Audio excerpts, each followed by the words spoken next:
estudo do Catecismo da Igreja Católica, com o Padre Bruno Leonardo Braga. Desejei ver com a inteligência o que acreditei. Santo Agostinho.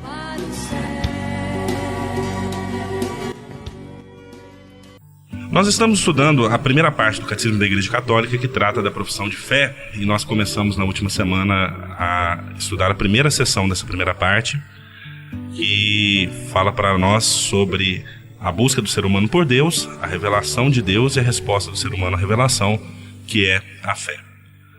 Isso constitui os 3 capítulos dessa primeira sessão. Na última semana nós estudamos o primeiro capítulo, fala da busca do homem por Deus, tem por título O Homem é Capaz de Deus.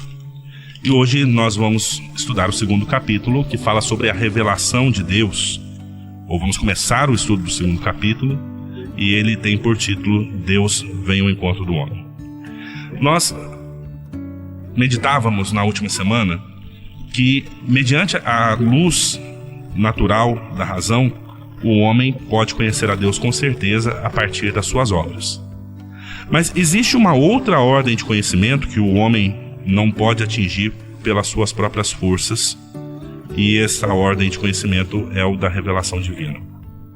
Por uma decisão totalmente livre, Deus se revela e se doa ao homem e o faz revelando o seu mistério, o seu projeto benevolente, que ele concebeu desde toda a eternidade em Cristo, em prol de todos os homens.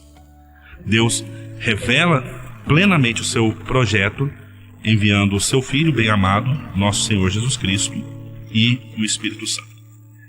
Esse segundo capítulo da primeira sessão, ele tem 3 artigos. No primeiro, ele fala sobre a revelação de Deus. No segundo, ele fala sobre a transmissão da revelação divina. E no terceiro ele fala da Escritura Sagrada. Nós vamos hoje falar sobre a revelação de Deus como um dom do Senhor, da sua benevolência, que vem ao encontro da nossa fraqueza. O Catecismo, nessa parte, ele começa citando um trecho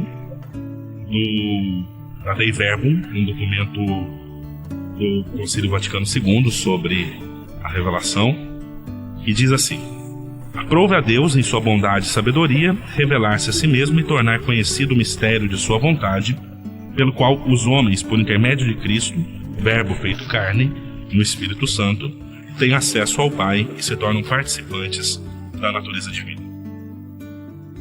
Deus, que habita numa luz inacessível, como nos diz São Paulo na sua primeira carta a Timóteo, capítulo 6, versículo 16, ele quer comunicar a sua própria vida divina aos seres humanos, criados livremente por ele, para fazer deles, no seu Filho único, filhos adotivos. Ao revelar-se, Deus quer tornar os homens capazes de responder-lhe, de conhecê-lo e de amá-lo, bem além do que seriam capazes por si mesmos. O projeto divino da revelação se realiza, ao mesmo tempo, por ações e por palavras intimamente ligadas entre si e que se iluminam mutuamente. Nós podemos dizer que as ações, elas ganham seu significado através das palavras, e as palavras encontram o seu conteúdo nas ações que são realizadas pelo revelador de Deus. Esse projeto, ele comporta uma grande pedagogia divina, porque Deus se comunica gradualmente com o homem, preparando-o por etapas para acolher a revelação sobrenatural que ele faz de si mesmo e que vai culminar na pessoa e na missão do Verbo encarnado, que é Jesus Cristo. Santo Irineu de Leão, ele fala repetidas vezes dessa pedagogia divina sob a imagem da familiaridade mútua entre Deus e o homem. Ele diz assim: o Verbo de Deus habitou no homem e fez-se filho do homem para acostumar o homem a apreender a Deus e acostumar Deus a habitar no homem segundo o beneplácito do Pai. Então vamos ver quais são essas etapas da revelação. Primeiro, nós temos a origem na criação. Criando pelo Verbo o universo e conservando, Deus proporciona aos homens, nas coisas criadas, um permanente testemunho de si, e além disso, no intuito de abrir o caminho de uma salvação superior, manifestou-se a si mesmo desde os primórdios aos nossos primeiros pais. Convidou-os a uma comunhão íntima consigo mesmo, revestindo-os de uma graça e de uma justiça resplandecentes.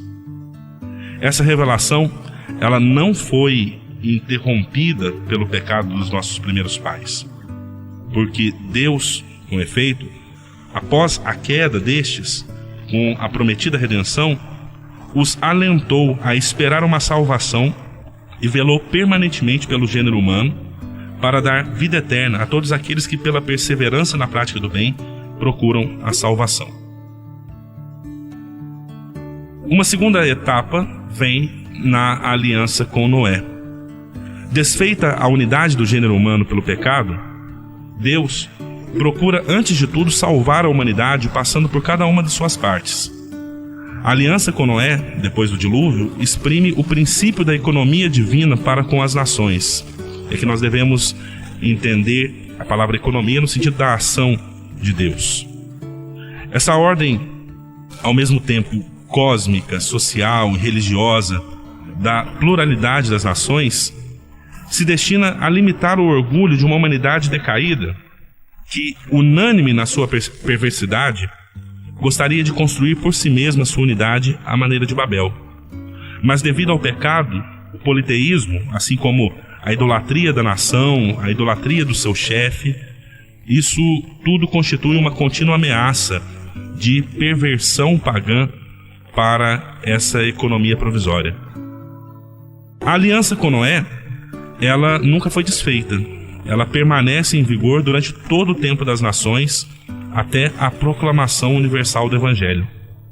Por isso, a Bíblia venera algumas grandes figuras das nações, tais como Abel o Justo, o rei sacerdote Melquisedeque, que é a figura de Cristo, ou os justos Noé, Daniel e Jó. Assim, a Escritura exprime que grau elevado de santidade podem atingir aqueles que vivem segundo a aliança de Noé, na expectativa de que Cristo congregue na unidade todos os filhos de Deus dispersos. Uma terceira etapa nós temos na eleição de Abraão. Para congregar a humanidade dispersa, Deus elegeu Abraão, chamando para fora do seu país, da sua parentela, da sua casa, para fazer dele, isso é Abraão, pai de uma multidão de nações. E faz a promessa a Abraão. Nós vemos no livro do Gênesis, capítulo 2, versículo 3, em ti serão abençoadas todas as nações da terra. O povo originado de Abraão vai ser o depositário da promessa feita aos patriarcas, o povo da eleição, chamado a preparar o congraçamento um dia de todos os filhos de Deus na unidade da igreja. O povo originado de Abraão vai ser a raiz sobre a qual serão enxertados os pagãos tornados crentes. Os patriarcas e os profetas, bem como outras personalidades do Antigo Testamento, foram e serão sempre venerados como santos em todas as tradições litúrgicas da igreja. Depois, uma outra fase da revelação, outra etapa, nós temos nessa etapa a formação do povo de Israel por parte de Deus. Deus é quem o forma. Depois dos patriarcas, Deus formou Israel como seu povo, salvando-o da escravidão do Egito.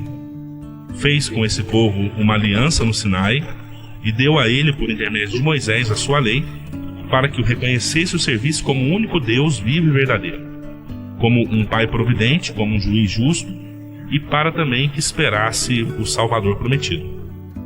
Israel se torna assim o povo sacerdotal de Deus, aquele que traz o nome do Senhor.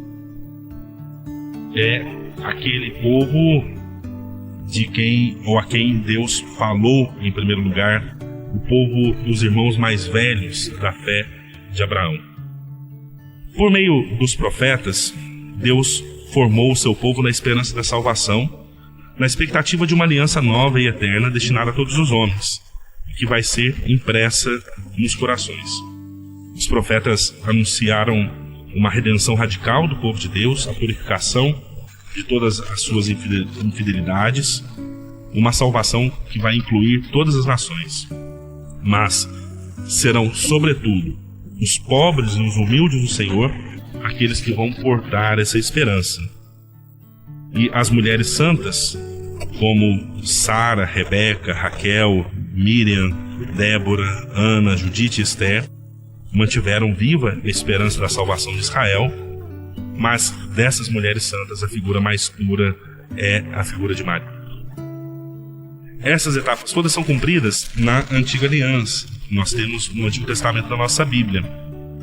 Mas Deus enviou aquele que seria o mediador e a plenitude de toda a revelação, que é Cristo Jesus.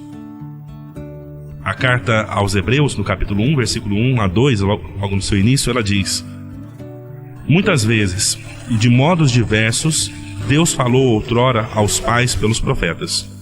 Agora, nesses dias que são os últimos, nos falou por meio do seu Filho.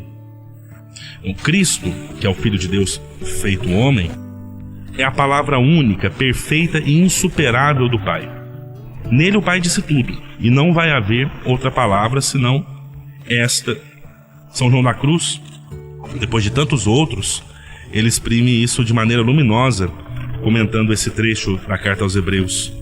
Ele diz assim: porque em dar-nos como nos deu o seu Filho, que é a sua palavra única e outra não há, tudo nos falou de uma só vez nessa única palavra, e nada mais tem a falar.